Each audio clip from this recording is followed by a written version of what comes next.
उलगुलान आदिवासी शिक्षक संघटनेच्या पुढाकाराने 184 सायकलींचे वाटप करण्यात आले।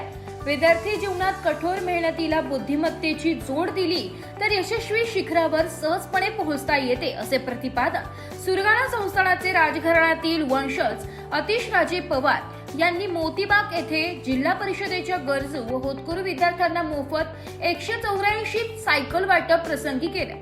यावेळी व्यासपीठावर श्रीमंत अतिश राजे पवार, श्रीमंत अनुशी राजे पवार, गट शिक्षणाधिकारी अल्फा देशमुख, धनंजय कोळी, कॅनरा बँकचे समन्वयक राहुल कळमकर, भारती कळमकर, CSR फार्म, रोबेकोचे सचिन मथुरे, विनायक गावित, संतोष देशमुख, नसीर मणियार, उलगुलान शिक्षक संघटनेचे राज्याध्यक्ष पांडुरंग पवार, तालुकाध्यक्ष उत्तम वाघमारे, रतन चौधरी, भास्कर बागुल, कृष्णा देशमुख, हरिराम गावित, सचिन राऊत आदी जण उपस्थित होते।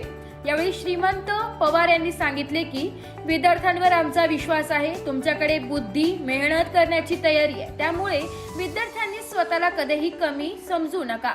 सायकल आमची, स्वप्ने तुमची, ती साकार करण्याचे काम विद्यार्थ्यांचे आहे। गट शिक्षणाधिकारी देशमुख म्हणाल्या की तालुका हा जरी आकांक्षित असला तरी सायकल मिळाल्यास मुलींची उपस्थिती वाढणार आहे।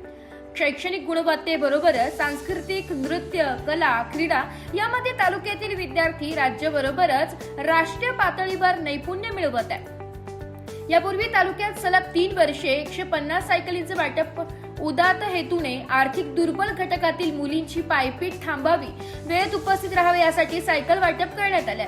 यावर्षी नव्याने जिल्हा परिषद शाळा मालगव्हाण, देवलदरी, बुबळी, डोल्हारे या शालेय विद्यार्थ्यांना सायकलींचे वाटप करण्यात आले। विद्यार्थ्यांच्या चेहऱ्यावर आनंद ओसंडून वाहत होता।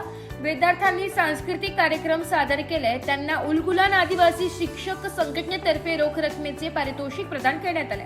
यावेळी शिक्षक अशोक भोये, बाळू आहेर, योगीराज भोये, रामदास गायकवाड, देवदास पालवी, देवराम खांडवी, बापू पवार, भास्कर पवार, राजू वाघमारे सहपालक उपस्थित होते। कार्यक्रमाचे सूत्रसंचालन प्राचार्य निर्मला बागुल यांनी केले। नाशिक लोकशाही न्यूज साठी उपसंपादक बाजीराव नाना खेरनारसह रतन चौधरी, सुरगाणा। उपलब्धता होते, परंतु आपल्या तालुक्यामध्ये थोडंसं ते प्रमाण कमी आहे। तर आपल्या निमित्ताने जर अशी काही मदत आम्हाला मिळत असेल, शाळांना होत असेल, तर निश्चितच we welcome you for this helpful effort. आणि सर मी निश्चितच हे सांग